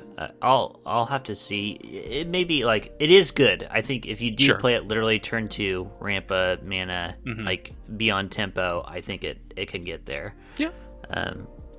Well, I don't know if it's B territory, but it might be. No, and I very much respect your concerns with this card. If you don't have another land on this one, you've really kind of mucked up that first. Yeah, you've really kind of mucked up that first chapter, and it's like, oh yeah. But that's also in general, like it is. If you miss on your third land, then you're probably pretty fucked anyway. You're in trouble regardless. So yeah, no, I get that. So we shall see. This could be one of our awards for next time. Yeah, might well be mine. Okay, I have another one here, and this one, I was a little off on this one here, but I just kind of dislike. This is one of the cards I think is kind of a stain on the set, just because of the word choice. It's Kappa Tech Wrecker. This is 1 and a green. It's a 1/3 creature turtle ninja. It's ninjutsu, 1 and a green. Kappa Tech Wrecker enters the battlefield with a death touch counter on it. So I might pause there. Does having a death touch counter mean it has death touch? Yes, it does. It does. Okay. Well, that makes it a lot better then, because my understanding was this did not, like, death touch was not the true death touch that we knew. It was this next part. It was whenever Kappa Tech Wrecker deals combat damage to a player, you may remove a death touch counter from it. When you do, exile target artifact or enchantment that player controls. So that does make it better that it is actual death touch. Yeah. Is there a better way they could have done that, though? Like, they have... I don't know. So it just removes its death touch ability in order to destroy... Right. Exile a target artifact or enchantment. So... Right.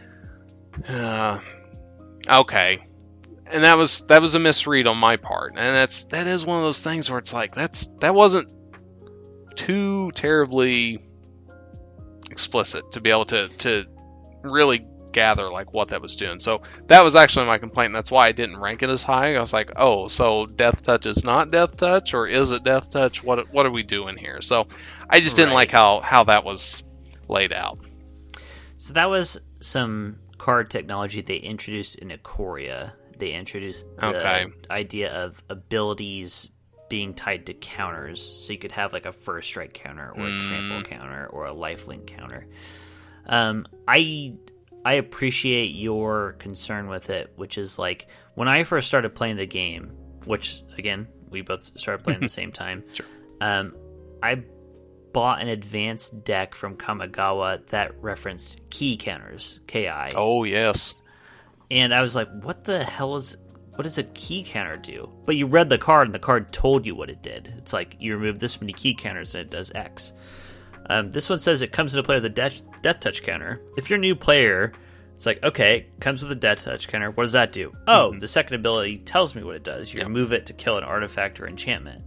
And you may very well not have any idea that, oh, the death touch counter in and of itself has an ability. So I agree, it's like it comes with a liability. Like there's some hidden information on this card. Yeah, and that's not knocking the card itself. Now, knowing that it is death touch, like true death touch, I probably... It's a sweet card. Yeah, it is a sweet card, actually. But yeah, I just think that's kind of a... it's kind of a poo-poo design. I don't know. Yeah, not a fan. Not a fan. I think that's fair enough. I think was this about the only card that did that? I think this is one of the only cards that did this too. I think it's the only one that has like that style of counter, which is weird because like modified is a theme in this set, which is like if you have a counter on it, it gets modified, and it seems like they should have been doing a lot of that in this set, but they don't really. It's kind of all or none on something like that. I don't know. I just found that very weird. This just seemed like a very one-off kind of thing. Yeah. Okay, that's my small rant for this. I've got one more card that I want to rant on because this is just the dumbest card. But okay, yeah, that's about the only like real red X that I have for this set. Fair enough. The other, I have two more green cards I really want to talk about. One is Story Weave. Okay. This is 2 and a green for an instant. You choose one. Put 2 +1/+1 counters on target creature you control. Or put 2 lore counters on target saga you control. And then if that turns it into a creature, you get an extra 2 1/1 counters on it.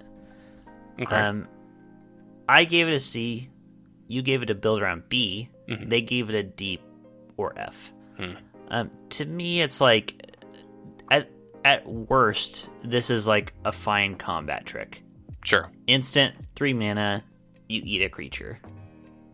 What's not to like? And it, like the counters permanently stick around. So I'm not sure how this is just like stone unplayable at bare minimum. Yeah. Obviously, with my grade, I obviously disagree with the D or F. Yeah.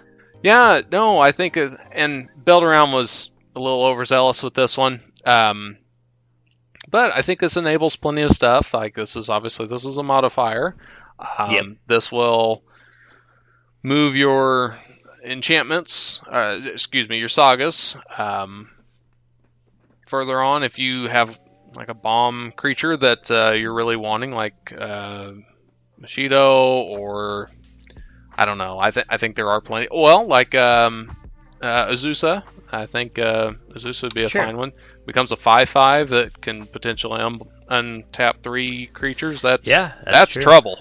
That's real trouble. So I think this is fundamentally a good card. But yeah, I don't know. I would not put this as a D or an F. Yeah, I could get that this is not as good as I think, but unplayable is like a bridge too far, I think. That's fair. I'll admit I'm a little overzealous on this one here. All right. Do you want to talk about one more? I still have one more green I want to talk about.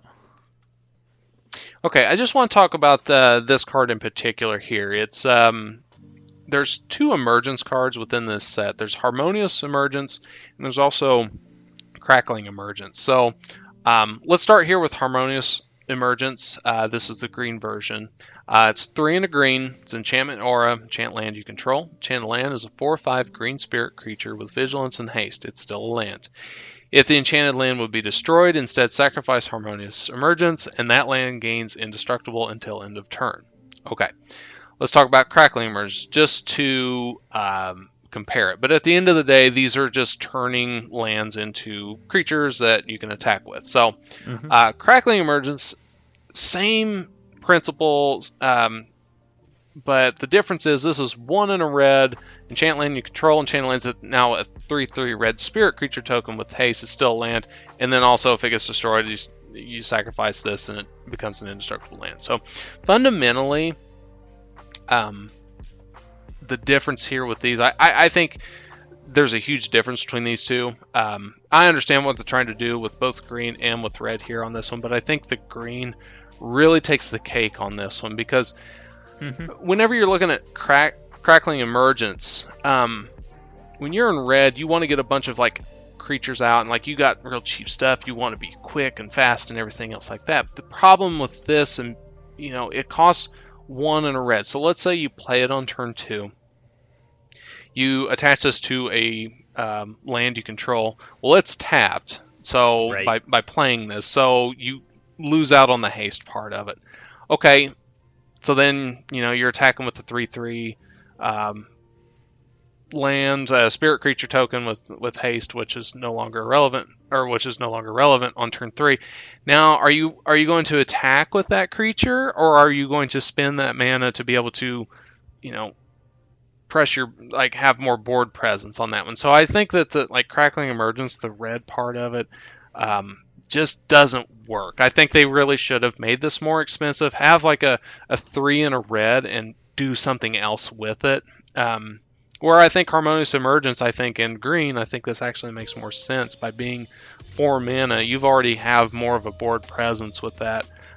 This has Vigilance, which that still allows you to be able to use the land even after you attack. So I just think fundamentally these are very far and wide apart as far as design wise. So I just kind of wish they would have done something else with Crackling Emergence than Harmonious Emergence. So again, nothing earth shattering as far as grades or anything, but I just wanted to kind of point out how very different 2 cards that are doing the same thing, how differently those diverge just based on the color and where their mana cost is.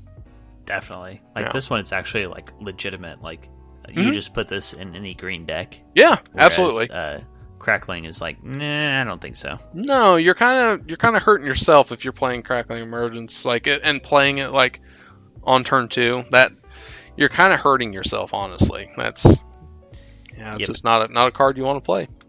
Yep. So, but that's everything I had as far as green. But I know you have a couple more cards you want to look at. Yeah, my last one I want to look at is Blossom Prancer. And again, it's kind of like you were just saying, not because I have anything earth-shattering to say about it. This is 3 green for a 4/4 creature spirit with reach. So, straight off the bat, 5 mana 4/4 reach. Fine card. There's much, much more, though. Yeah. When it ETBs, look at the top 5 cards of your library.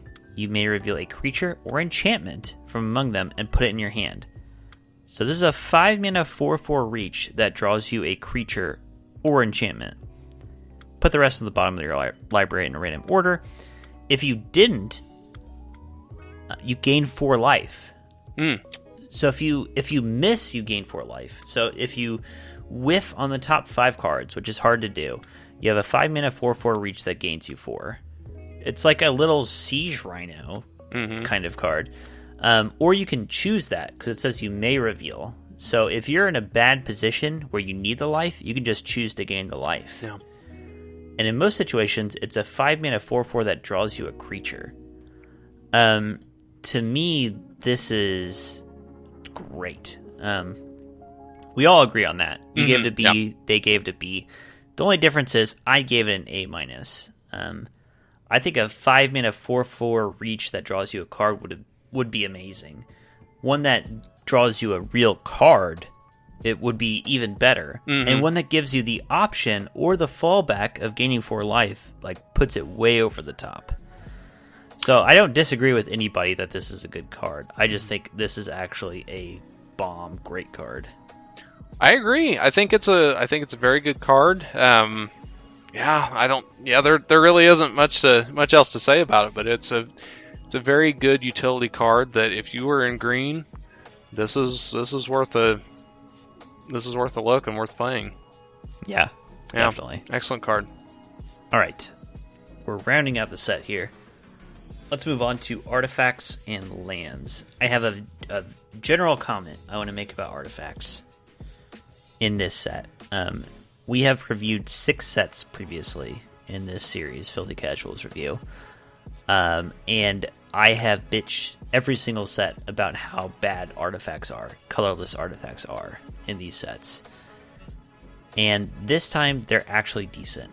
And they are doing the thing that I wish all of these sets had done, which is most of these artifacts are narrow. They only fit into specific decks. In those decks, they're good, and outside of those decks, they're not so good. And I think that is the way they should handle colorless artifacts. I agree. I think this is... I was just thinking this too whenever I was reviewing artifacts, that these seem like these are, narrow but good. And that's the way they should be. And if you just scan through the artifacts here, there's tons of build-arounds. Like, the LR boys are like, build around, build around, build around. That's good. That's how it should be. It is good. Let's start by talking about Network Terminal. You'll start off with that one, huh? Yeah, I think so. You should read this one. This is your card. Yeah, this is the classic one that I always rate highly. Lunar Resources hates it. This is, like you said, Network Terminal. Costs 3 mana. It's an artifact. You can tap it to add 1 mana of any color, or you can pay 1 and tap, and then tap another untapped artifact you control, draw a card, then discard a card. So, loot a card.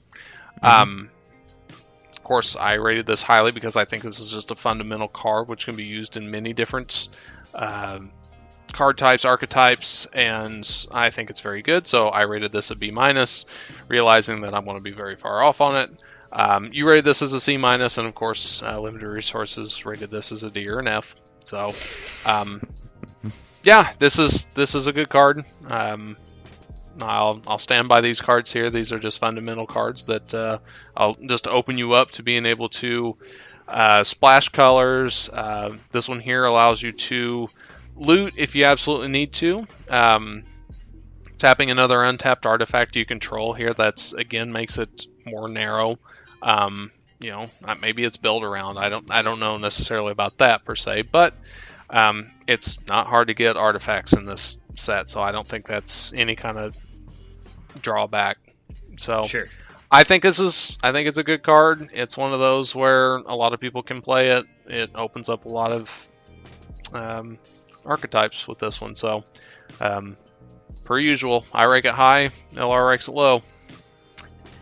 We typically find that these 3 mana manalith style cards wind up better than LR thinks, and the fact that it's an artifact and it cares about artifacts in a set that has an artifact theme, I think it should bump it up.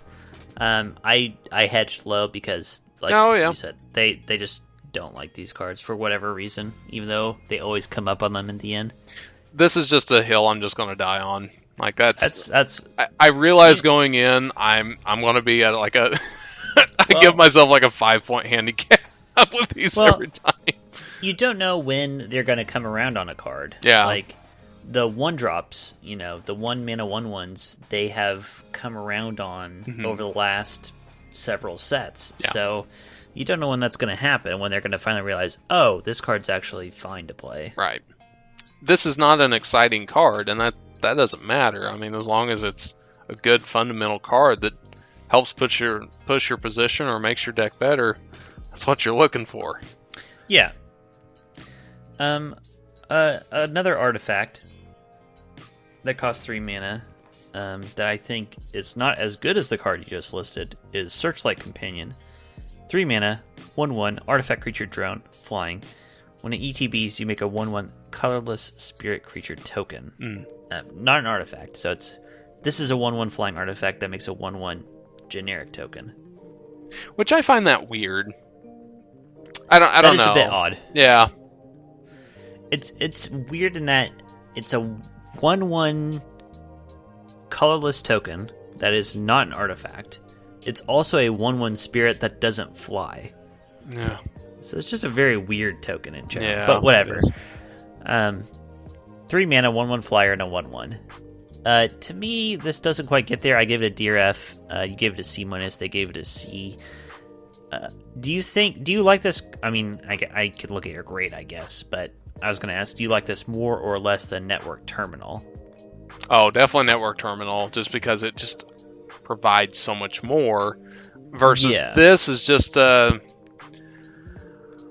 crappy body. Yeah, like it's not a samurai. It's not going to get any kind of bolstering from that. Like it's not going. It doesn't inherently benefit from any bonuses of any other card. So it's not like a supplement card. It's nothing. It's an artifact, but it's a crappy 3 mana artifact. It's an inefficient one. Yeah. They mentioned that like in ninjutsu it is a flyer, but it's like, are you really playing a 3 mana 1/1 flyer to enable ninjutsu? No way. Yeah, no. So I don't see this one at all. Yeah, I think that's kind of grasping at straws. This might be one I think we'll come back to, and it's like, this is just winds up in your sideboard, and who cares? Yeah, it's just very inefficient. Last couple of cards here. I'm going to talk about 2 uncommon lands, and I want to tell a little story of LR and how their podcast ended. So at the end of the episode, LSV had to bolt because he had to take care of his kid, and so it was left to Marshall to do the last few cards. Oh, okay. I love Marshall. No flame to Marshall. But it was just him doing it at the end, and they've been streaming for 4 hours, and so he's just kind of rattling through the last few cards. And so he covered Roadside Reliquary, which is a land, and Secluded Courtyard, which is a land. I'm going to read them both real quick. So Roadside Reliquary is a land, taps for a generic mana, a colorless. You can pay 2 and tap it, however, to sacrifice it. Draw a card if you control an artifact. Draw a card if you control an enchantment. So it's a colorless land that could potentially draw you 2 cards if you're in that deck. And then there's Secluded Courtyard. It comes into play. You choose a creature type. It taps for a colorless mana, or a mana of any color, but only for the chosen creature spell type. Very similar cards, right? Mm-hmm. Like colorless mana, and they have some kind of advantage. He gave Roadside Reliquary a dear F, and Secluded Courtyard a C. Interesting. We both gave higher grades on the Reliquary. I think for the same reason. It's a land that could potentially draw you 1 or 2 cards. Mm-hmm. Yeah. Card draws and what's not to like about a land that draws you cards later in the game? Mm-hmm. I definitely don't get that that's a D or F. And then the Courtyard, to me, I was like, what creature type are we choosing that makes this worth it? Yeah. Like, ninjas is the only... I guess samurais... Ninja or samurai. Those are the only creature types that matter, as far as that goes. But would you rather have that or just a red or white mana? You know what I mean? Or a blue or black mana? To me, what was weird about these 2 grades is that these basically seem like the same land. Yeah, I would agree with that. I think that I would definitely rank well, not definitely, but I would lean towards just having generic card draw, just to have more opportunities. So right. I ranked that a little bit higher. Right. Yeah, I don't know. I'm looking back at my grades. I just ranked all the dual lands that we're getting where they come into play tapped, you gain a life. The game lands. Yeah. I just did a blanket C, which I'm glad I did.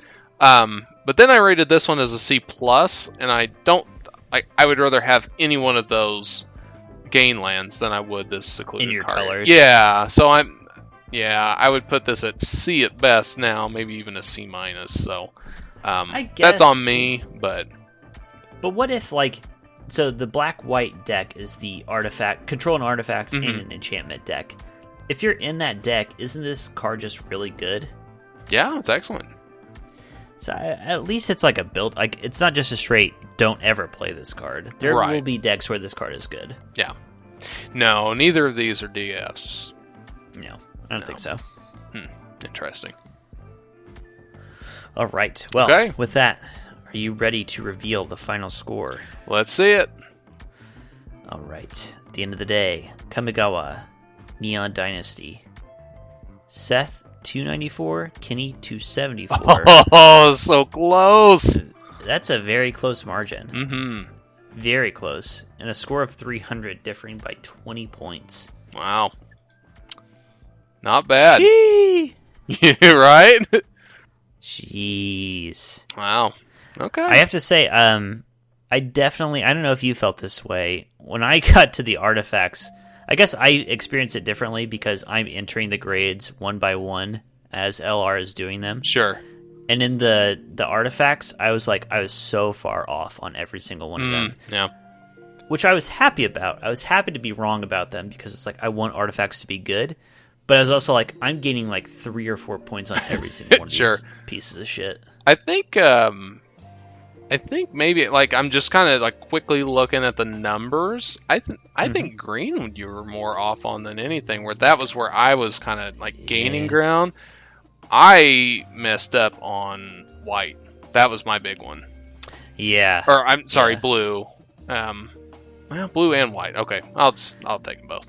Well, you were texting me about blue. Yes, I had such a hard time. Yeah, I had the gif where Charlie was rubbing his temples. He's like, "Oh, I can't do this." It's I had such a hard time with blue. It just felt like such a stark departure from what we've been seeing. Because usually, with a lot of the cards that we saw last year, it's yep, all right, we're in the middle. We know this card, we've seen this card, we've seen this card. It's just a rehash of all this stuff. We saw new cards this time. It was refreshing and it was nice. And again, kudos to the creative team, whoever did this. This was very, I don't know. To me, there's a very clear difference in whatever the team members did, whether it's different team members or if they, just had a different creative direction. Kudos to you. I think this is a set that I can very much look forward to. I think as an old player, and we use that quotation marks, I'm not old, it's just a number. An old man. It's just a number. As an old man, I can, still get the old Kamigawa flair, which I very much appreciate, while still enjoying the new mechanics that have come across in over 17 years since the last Kamigawa set. Yeah, for sure. I was very happy, after last set, feeling such a retread of both what we've seen before and mechanics we've seen before. Yeah. I was pleasantly surprised to be looking at cards where it's I don't have any fucking idea how to evaluate this card. Which is so nice. Yeah, it's this card soups up vehicles. Is that good? I don't know. That's fun. Yeah. Oh, I cannot wait to play this in Arena. Yeah, we should definitely play together. I'll probably get some, maybe I'll get a couple ASMRs with you and we'll get that going. I'll hold you to it. Okay, yeah, please do. All right. Thanks for joining me, Seth. Thanks for joining us on this episode of Filthy Casuals Review on Red Mage, Blue Mage. We will catch you in the next set.